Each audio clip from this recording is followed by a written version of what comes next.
हरे कृष्णा। जय श्रीमन नारायण। आज दिनांक है 8 नवंबर 2025 और दिन है शनिवार। आज तृतीया तिथि के साथ साथ चतुर्थी तिथि भी रहेगी। तृतीया तिथि सुबह 7:32 तक रहेगी। उसके बाद चतुर्थी तिथि प्रारंभ हो जाएगी। आज ब्रह्म मुहूर्त का समय रहेगा सुबह 4:53 से 5:45 तक। वहीं सुबह की पूजा का शुभ मुहूर्त रहेगा सुबह 5:19 से 6:38 तक। शाम की पूजा का शुभ मुहूर्त रहेगा शाम को 5:31 से 6:50 तक।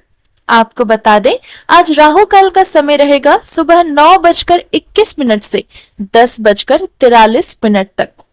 मार्गशीर्ष महीना भगवान श्री कृष्ण को सबसे प्रिय है। इस महीने में स्नान, दान, दीपदान और भगवान श्री कृष्ण की पूजा करने का बहुत महत्व बताया गया है। ऐसा माना जाता है कि इस समय किए गए पुण्य कर्म जैसे दान, पुण्य, पूजा पाठ, सेवा आदि से सभी पापों का नाश हो जाता है और मोक्ष के द्वार खुल जाते हैं। तथा इस महीने कथा का श्रवण करना भी अति पुण्यदायी होता है। इसीलिए हम प्रतिदिन आपके लिए ला रहे हैं मार्गशीर्ष मास के महत्व की कथाएं। जैसे आप पूरे अंत तक जरूर सुने और इसके पुण्य फल के भागी बने। आज हम सभी श्रवण करेंगे मार्गशीर्ष मास के महत्व की तीसरे अध्याय की कथा। वीडियो के अंत में आप सभी को मधुराष्टकम और श्री कृष्ण चालीसा का पाठ भी सुनने को मिलेगा।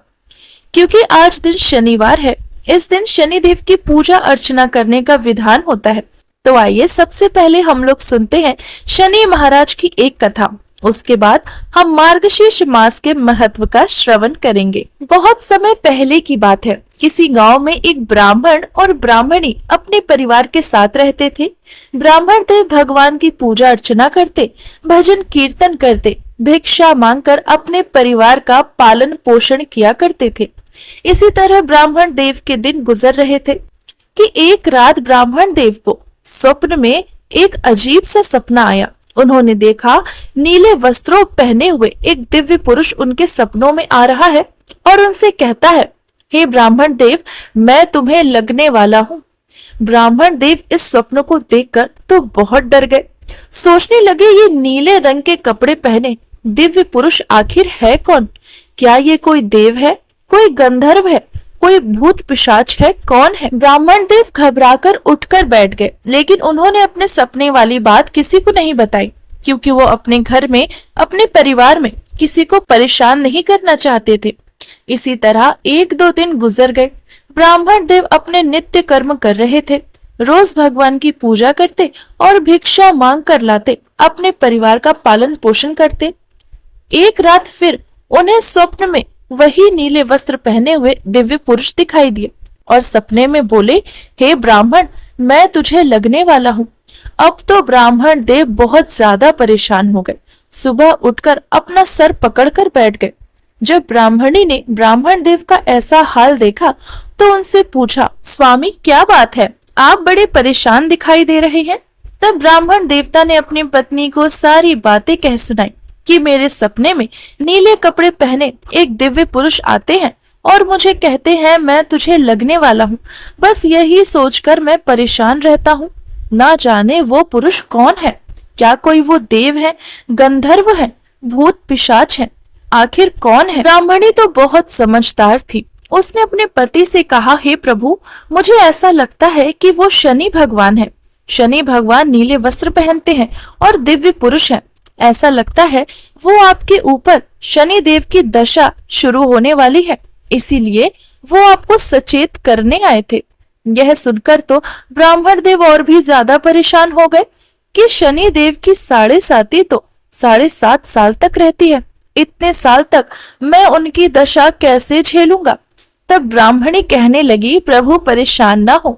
जब अब की बार वह आपके सपने में आए तब आप उनसे कहने लगना, हे प्रभु, अगर आप मुझे कोई पीड़ा दे रहे हैं, आप मुझे लगने वाले थे, तो केवल 1.25 पहर के लिए ही लगना।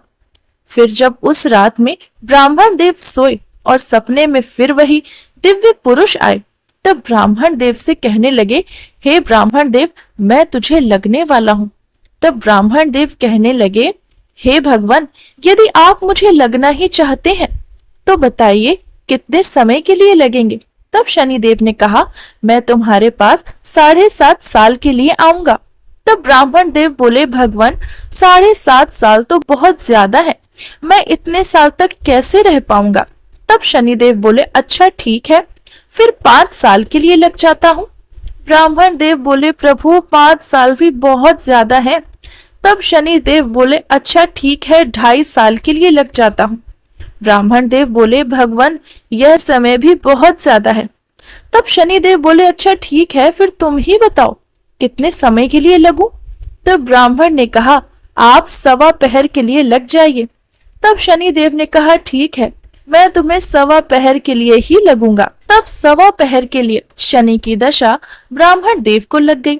अब जब ब्राह्मण देव सुबह उठे, अपनी पत्नी से कहने लगे, तुमने जैसा कहा था मैंने शनिदेव से ठीक वैसा ही कर दिया। अब वे 1.25 पहर की दशा मुझे लग चुकी है। तब ब्राह्मण देव कहते हैं, मुझे तो शनि की दशा लग चुकी है। इस दशा में तो बहुत पीड़ा होती है, बड़े संकट आते हैं।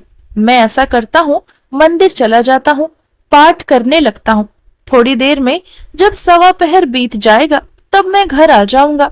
मेरे खाने पीने का सामान तो मुझे दे दो। मेरे पीछे से घर में ही रहना, घर से बिल्कुल बाहर न जाना, न ही बच्चों को बाहर जाने देना।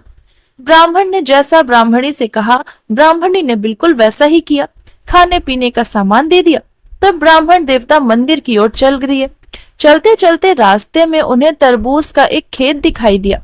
उसमें 2 तरबूज बहुत लाल लाल पके पके दिखाई दे रहे थे। ब्राह्मण ने देखा, इन तरबूजों को ले चलता हूँ, जब घर जाऊंगा तो बच्चों को तरबूज दे दूंगा, बच्चे बड़े खुश हो जाएंगे। तब ब्राह्मण देव ने 2 तरबूज वहां जाकर ले लिए। अब ब्राह्मण देव ने सोचा, बिना पैसे लिए मैं ये तरबूज कैसे ले जाऊं, यह तो चोरी मानी जाएगी। तब ब्राह्मण ने आवाज लगाई, पर किसी ने उसकी आवाज नहीं सुनी, क्योंकि आसपास तो कोई था ही नहीं। तब ब्राह्मण ने तरबूज के पैसों को वहीं खेत में रख दिया और आगे मंदिर की तरफ चल दिए। तरबूज को उन्होंने अपने अंगोछे में लपेट लिया। लपेटकर वह मंदिर में जाकर पाठ करने लगे। वहीं बैठकर शनि देव की दशा लग चुकी थी, क्योंकि ब्राह्मण देव को तो असर तो होना ही था। ब्राह्मण देव ने जो तरबूज तोड़े थे वो राजा के लड़कों के सर बन गए। थोड़ी देर में उनका अंगोछा खून से लालम लाल हो गया। एक व्यक्ति उनके पास से होकर गुजरा और बोला, हे ब्राह्मण देव, आपके अंगोछे में क्या है। तब ब्राह्मण देव बोले, इसमें तो तरबूज है। पर व्यक्ति से रहा नहीं गया, क्योंकि उसे तो अंगोछे में लाल लाल खून दिखाई दे रहा था। उसने कहा, तरबूज तो नहीं लगते, जरा अंगोछा हटाकर दिखाओ। तब ब्राह्मण ने अंगोछा खोलकर दिखाया तो क्या देखता है कि 2 राजकुमारों के सर हैं। तब ब्राह्मण देवता तो बहुत डर गए। राजा के लड़कों के सर उनके पास कैसे आ गए, इस बात का तो उसे पता ही नहीं चला। जब राजा को इस बात का पता चलेगा वो तो मुझे फांसी ही दे देंगे। उसने उस व्यक्ति से कहा, देखो भाई, तुम मेरे ऊपर शनि देव की दशा चल रही है और शनि देव की दशा में संकट तो आते ही हैं। मैंने तो तरबूज तोड़कर ही लाया था, ना जाने राजा के लड़कों के सर कैसे बन गए। बस 1.25 पहर की बात है, 1.25 पहर गुजर जाने दो, सब कुछ अपने आप ही ठीक हो जाएगा। तुम इन बातों को किसी से ना कहना। उस व्यक्ति ने ब्राह्मण के सामने तो हाँ कर दी, लेकिन बाहर जाकर 1 से कही 2, 2 से कही 4, धीरे धीरे ये बात पूरे राज्य में फैल गई। ब्राह्मण ने राजा के दोनों लड़कों को मार दिया है और उनके सर को अपने अंगोछे में छिपाए बैठा है। ये बात करते करते अब राजा तक पहुंच चुकी थी। राजा ने अपने सिपाहियों को आदेश दिया कि ब्राह्मण को पकड़ कर ले आओ। तब राजा के सैनिकों ने ब्राह्मण को पकड़ कर ले आए। तब ब्राह्मण ने उनसे भी विनती पूर्वक कहा कि देखो, मैंने राजा के लड़कों को नहीं मारा है, मुझे तो बस शनि की दशा लगी है। बस 1.25 पहर की बात है, इसीलिए ये सब हो रहा है। मैंने तो तरबूज तोड़कर लाए थे, राजा के लड़कों के सर कैसे बन गए मुझे इस बात का कोई पता नहीं। लेकिन राजा के सैनिकों ने ब्राह्मण की एक बात नहीं मानी और उसे पकड़कर राजा के पास ले आए। तब राजा ने ब्राह्मण को फांसी पर चढ़ाने का आदेश दे दिया। राजा के सिपाही ब्राह्मण को फांसी पर चढ़ाने के लिए जा ही रहे थे कि फांसी पे चढ़ाते समय सैनिकों ने ब्राह्मण से उसकी अंतिम इच्छा के बारे में पूछा। तब ब्राह्मण ने सोचा, यदि कुछ समय तक फांसी रुक जाए तो यह सब बिल्कुल ठीक हो जाएगा, सवा पहर बीत जाएगा। यह सोचकर ब्राह्मण ने एक युक्ति लगाई। अपने सैनिकों से कहा, भाइयों, मेरा रोज का नियम है, मैं पाठ करता हूँ। जब तक पाठ न कर लूं अन्न जल ग्रहण नहीं करता, इसीलिए मुझे पाठ कर लेने दो। अगर तुमने इससे पहले मुझे फांसी दे दी तो मेरा नियम अधूरा रह जाएगा। मैं पहले पाठ कर लेता हूँ, तुम लोग फिर मुझे फांसी दे देना। सैनिकों ने ब्राह्मण की अंतिम इच्छा जानकर इस बात को मान लिया। पाठ करते करते सवा पहर निकल चुका था, साथ ही शनि की दशा भी खत्म हो गई थी। तभी राजा क्या देखते हैं कि राजा के दोनों लड़के खेलते खेलते राजा के पास चले आ रहे हैं। तब राजकुमारों को देखकर राजा बहुत हैरान हुए कि अभी अभी तो मैंने इन दोनों के कटे हुए सर देखे थे और अभी ये मेरे सामने प्रकट है। दोनों तो सुरक्षित है। अब तो राजा को भय लगने लगा। राजा ने सोचा, कहीं मैंने निर्दोष ब्राह्मण को फांसी पर चढ़ाने का आदेश तो नहीं दे दिया, अब तो मुझे ब्रह्म हत्या का दोष लग जाएगा। तब राजा ने जल्द ही सैनिकों को भिजवाकर संदेश भिजवाया कि ब्राह्मण को फांसी पे मत चढ़ाना। सैनिकों ने भागे भागे गए, तब राजा के आदेश को सुनाया और ब्राह्मण को फांसी पर चढ़ाने से बचाया।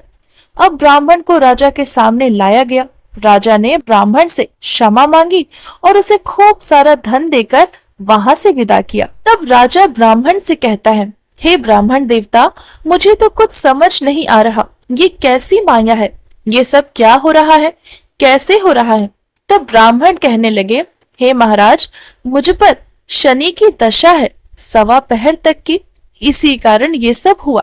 शनि की दशा जो ना कराए वो तो थोड़ा है। तब राजा कहने लगे, हे ब्राह्मण देव, शनि की दशा में क्या क्या करना चाहिए? यदि इतने संकट आते हैं तो आप मुझे भी कोई उपाय बताएं कि शनि की दशा में किस प्रकार कार्य करना चाहिए। तब ब्राह्मण ने कहा, हे राजन, यदि किसी राजा को या किसी सेठ को शनि की दशा आए तो उसे काला हाथी या काला घोड़े का दान करना चाहिए। यदि किसी गरीब को शनि की दशा आए तो उसे पीपल के पेड़ की पूजा करनी चाहिए, शनिवार की कहानी सुननी चाहिए, तेल और काली उड़द का दान भी करना चाहिए, काले कुत्ते को सरसों के तेल चुपड़ी हुई रोटी खिलानी चाहिए। शनि की दशा उतर जाती है। अब राजा ने ब्राह्मण देव को वापस उनके घर सम्मान सहित भिजवा दिया। अब ब्राह्मण दोनों तरबूजों को लेकर खुशी खुशी अपने घर पहुंचे। तरबूजों को एक तरफ रख दिया और ब्राह्मणी से सारी बातें बताई। तब ब्राह्मणी ने सोचा, चलो ठीक है, जो हुआ सो हुआ, अब तरबूज काट लेती हूँ। जब ब्राह्मणी तरबूज को काटने बैठी तो क्या देखती है कि तरबूज के अंदर तो बहुमूल्य हीरे मोती रत्न निकल रहे हैं। तब ब्राह्मणी ब्राह्मण से कहती है, हे प्रभु, ये देखिए, ये कैसी लीला है। तब ब्राह्मण बोले, हे भाग्यवान, शनि देव की दशा लगी तो तरबूज मैंने खेत से तोड़े और वो तरबूज राजा के लड़कों के सर बन गए। अब वही तरबूज में से हीरे और मोती निकल रहे हैं। ये सब तो शनि देव की कृपा है, ये सब उनकी माया है, उनकी लीला है। शनि देव ने पहले हमें कष्ट दिया, अब हमें माला माल कर दिया। तब ब्राह्मण और ब्राह्मणी दोनों ने हाथ जोड़कर शनि देव से प्रार्थना करी, हे शनि देव, जैसे आपने अपनी दशा में मुझे संकट दिया वैसे संकट कभी किसी को ना देना। जैसे आपने मुझे माला माल कर दिया, जैसे आपने मेरे घर में अन्न धन के भंडार भर दिए, ऐसे सबके घर में अन्न धन के भंडार सदा भरे रहें। जो इस कथा को सुनता है, सुनाता है, हुंकारा भरता है, उस पर अपनी कृपा सदा सर्वदा के लिए बनाए रखना। तो ये थी शनिवार पे सुनी जाने वाली शनि देव की कहानी। आइए अब हम सब लोग मिलकर रसपान करते हैं मार्गशीर्ष मास के महात्म्य की तीसरे अध्याय की कथा का। इसके पहले के अध्याय में हम सब ने सुना कि पृथ्वी देवी रोते हुए सभी देवताओं के साथ ब्रह्मा जी के समक्ष अपनी पीड़ा व्यक्त करती हैं, उनकी शरण में जाती हैं। तब ब्रह्मा जी उन सभी को लेकर भगवान शंकर के पास जाते हैं। तब ब्रह्मा जी, भगवान शिव और धर्मदेव सभी लोग मिलकर भगवान श्री हरि विष्णु के धाम बैकुंठ धाम में जाते हैं। वहां जाकर वे सभी पृथ्वी देवी की करुण पुकार श्री हरि को सुनाते हैं। तब श्री हरि उन सभी को गोलोक वृंदावन में जाने की सलाह देते हैं और उसके बाद ऋषि नारायण देव ऋषि नारद मुनि को गोलोक धाम की सुंदरता और अद्भुत रूप का वर्णन सुना रहे हैं।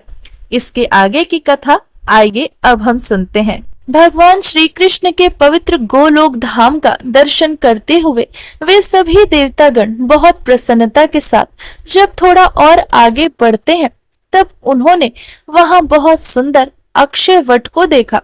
उस वृक्ष का विस्तार बहुत अधिक ज्यादा था। 5 योजन और ऊंचाई 10 योजन मालूम पड़ती थी। वहां उस वृक्ष के नीचे बहुत सारे गोप किशोर दिखाई दे रहे थे। उन सब के रूप भी श्री कृष्ण के जैसा ही था।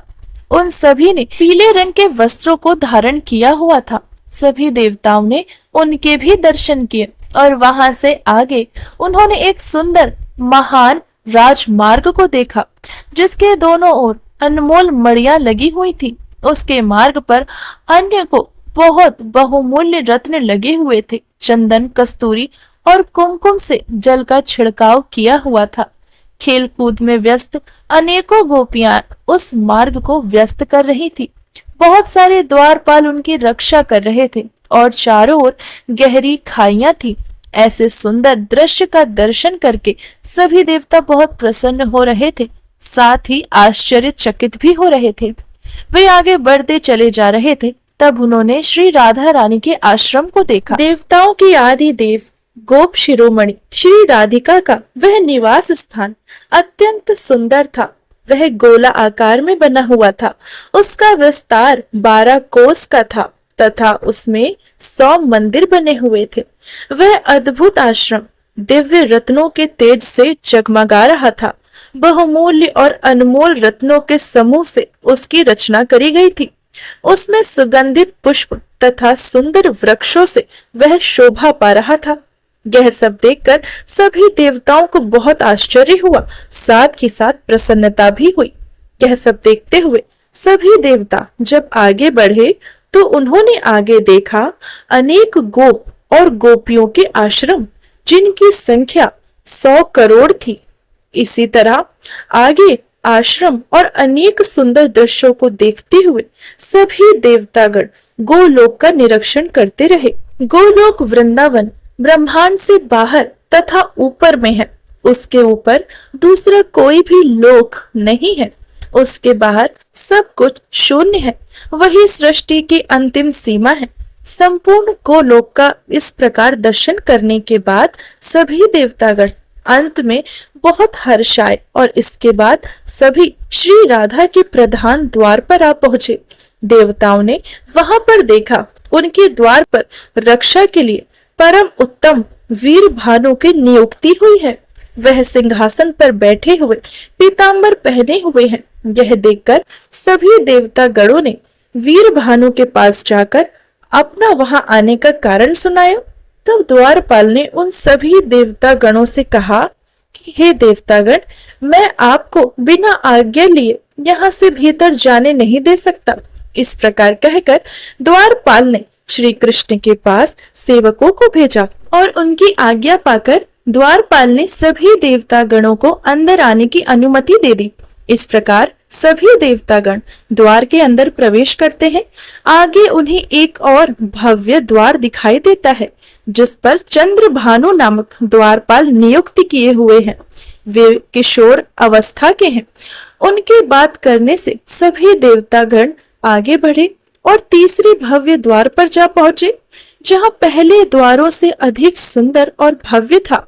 वहां पर उन्होंने सूर्य भानु नाम के द्वारपाल को देखा, जो कि मुरलीधारी किशोर श्याम और बहुत सुंदर थे। वे श्रीमती राधा और श्री कृष्ण के परम प्रिय सेवक हैं। उनसे पूछकर सभी देवतागण अगले द्वार चौथे द्वार पर जा पहुंचे। वहां चौथे द्वार पर अनेक बहुमूल्य रत्न और मणियों से उजागर जान पड़ता था। उसकी रक्षा के लिए ब्रजराज वासु भानु नियुक्त किए गए थे। सभी देवतागण उनसे मिले। वे भी किशोर अवस्था के थे। उनसे मिलकर सभी देवतागण पांचवें द्वार पर जा पहुंचे। वहां पर उन्होंने देव भानु नामक द्वारपाल को देखा। तब उनकी आज्ञा लेकर सभी देवता आगे बढ़े। उन्होंने छठा द्वार मिला।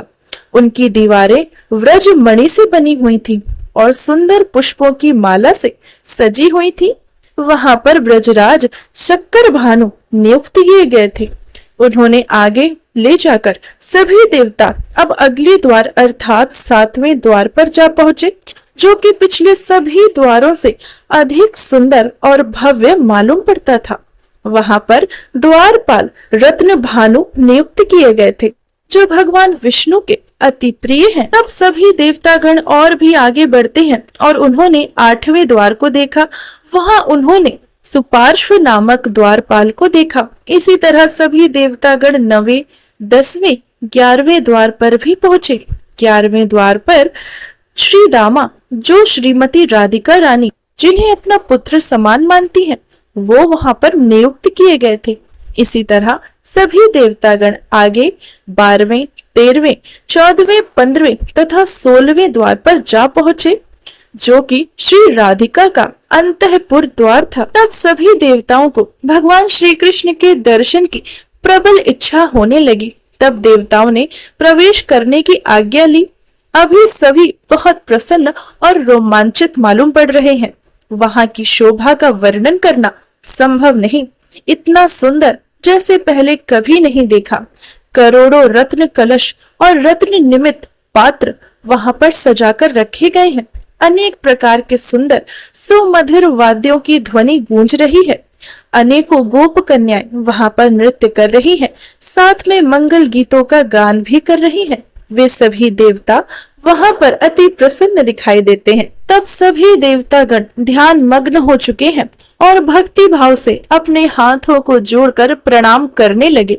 तब ब्रह्मा जी ध्यान मग्न होकर भगवान श्री कृष्ण की स्तुति करने लगे।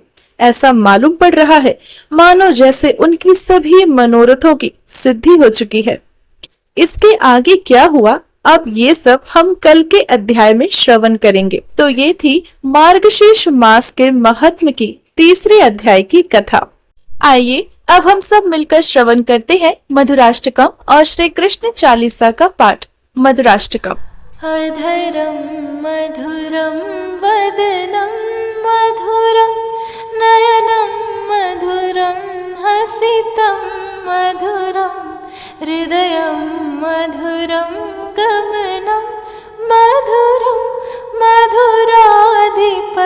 मधुराधिपतेरखिलं मधुरं वचनं मधुरं चरितं मधुरं वसनं मधुरं वलितं मधुरं चलितं मधुरं भ्रमितं मधुरं मधुराधिपतिरखिलं मधुरं वेणु मधुरो रेणु मधुरो पाणि मधुरो पाद मधुरो नृत्यं मधुरं सख्यं मधुरं मधुराधिपतिरखिलं मधुरं गीतं मधुरं पीतं मधुरं भुक्तं मधुरं सुप्तं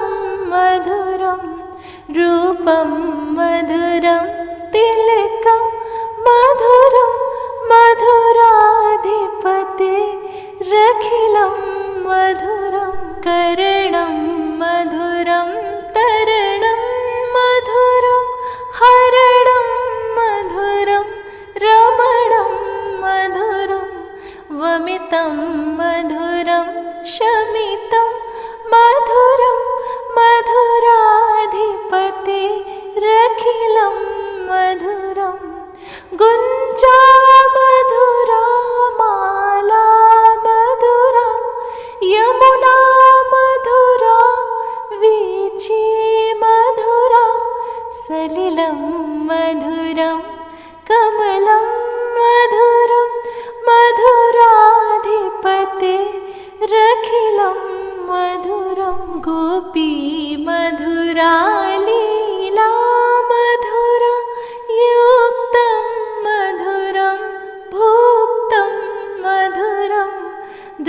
शिष्टं मधुरं शिष्टं मधुरं मधुराधिपतिरखिलं मधुरं गोपा मधुरा गावो मधुरा यष्टि मधुरा सृष्टि मधुरा दलितं मधुरं फलितं मधुरं मधुराधिपतिरखिलं मधुरं मधुराधिपतिरखिलं मधुरम। आइए अब हम लोग श्री कृष्ण चालीसा श्रवण करते हैं। वंशी शोभित कर मधुर नील जलद तन श्याम, अरुण अधर जनु बिमल फल पीतांबर शुभ साज, जय मनमोहन मदन छवि कृष्ण चंद्र महाराज, करहु कृपा हे रवि तनय रखो जन की लाज, जय यदुनंदन जय जगवंदन जय वसुदेव देव की नंदन, जय यशोदासुत नंद दुलारे, जय प्रभु भक्तन के दृग तारे, जय नट नागर नाग नथैया कृष्ण कन्हैया धेनु चुरैया, पुनि नख पर प्रभु गिरवर धारो, आओ दीनन कष्ट निवारो, वंशी मधुर अधर धरि तेरे होवे पूर्ण मनोरथ मेरे, आओ पुनि हरि माखन चाखो, आओ लाज भारत की राखो, गोल कपोल चुबक अरुणाए मृदु मुस्कान मोहिनी डारे, रंजित राजीव नयन विशाला मोर मुकुट वैजंती माला, कुंडल श्रवण पीत पट आछे काटी किंकड़ी काछन काछे, नील जलज सुंदर तनु सोहे, छवि लखि सुर नर मुनि मन मोहे, मस्तक तिलक अलंक धुर धारे, आवो कृष्ण बांसुरी वारे, करि पै पान पूत नहीं तार्यो, अका बका कागा सुर मार्यो, मधुबन जलत अग्नि जब ज्वाला, भय शीतल लखि तनहि नंद लाला, सुरपति जब ब्रज चढ़ायो रिसाई, मसुर थाल वारे विषाई, लगत लगत ब्रज चहन बहायो, गोवर्धन नख धारी बचायो, लखि जमुना मन भ्रम अधिकाई, मुख मह 14 भुवन दिखाई, दुष्ट कंस अति उधम मचायो, कोटि कमल जब फूल मंगायो, नाथी काली है जब तुन लीनो, चरण चिन्ह दय निर्भय कीन्हो, करि गोपिन संग रास बिलासा, सबकी पूरन करि अभिलाषा, केतिक महा असुर संहार्यो, कंसहि केस पकड़हि दई मार्यो, मातु पिता की बंद छुड़ाई, उग्रसेन कह राज दिलाई, मह के मृतक छहो सुत लायो, माति देव की शोक मिटायो, भौमासुर मुर दैत्य संहारी, लाए 68 सहस कुमारी, दय भी नहीं तृण चीर संहारा, जरा सिंधु राक्षस कह मारा, असुर बकासुर आदिक मार्यो, भक्तन के दब कष्ट निवारो, दीन सुदामा के दुख टार्यो, तंदुल 3 मुट्ठी मुख डार्यो, प्रेम के सागर विदुर घर आयो, दुर्योधन के मेवा त्यागो, लखि प्रेम की महिमा भारी, ऐसे श्याम दीन हितकारी, भारत के पारथ रथ हाक्यो, लिए चक्र कर नहीं भल ताको, निज गीता के ज्ञान सुनाए, भक्तन हृदय सुधा वर्षाए, मीरा थी ऐसी मत वाली, विष पी गई बजा कर ताली, राजा भेजा सांप पिटारी, शाली ग्राम बने बनवारी, निज माया तुम वित ही दिखायो, उरते संशय सकल मिटायो, तब शत निंदा करी तत्काला, जीवन मुक्त भयो शिशुपाला, जब ही द्रौपदी टेर लगाई, दीनानाथ लाज आप बचाई, तुरत ही बसन बने नंद लाला, बढ़े चीर भय अरे मुख काला, असनाथ के नाथ कन्हैया, डूबत भवर बचावत नैया। सुंदर दास आसुर धारी, दया दृष्टि की जय बनवारी। नाथ सकल मम कुमति निवारो, क्षमहु बेगी अपराध हमारो। खोलो पट अब दर्शन दीजय, बोलो कृष्ण कन्हैया की जय। बोलो कृष्ण कन्हैया की जय, बोलो कृष्ण कन्हैया की जय। यह चालीसा कृष्ण का पाठ करे उरधारी, अष्ट सिद्धि नव निधि फल लहे पदारथ चारी। तो ये थी आज के अध्याय की कथा, साथ साथ मधुराष्टकम और श्री कृष्ण चालीसा का पाठ। हमारे साथ जुड़े रहने के लिए बहुत बहुत धन्यवाद। आप सभी का दिन मंगलमय हो ऐसी हम कामना करते हैं। हरे कृष्णा, जय श्रीमन नारायण।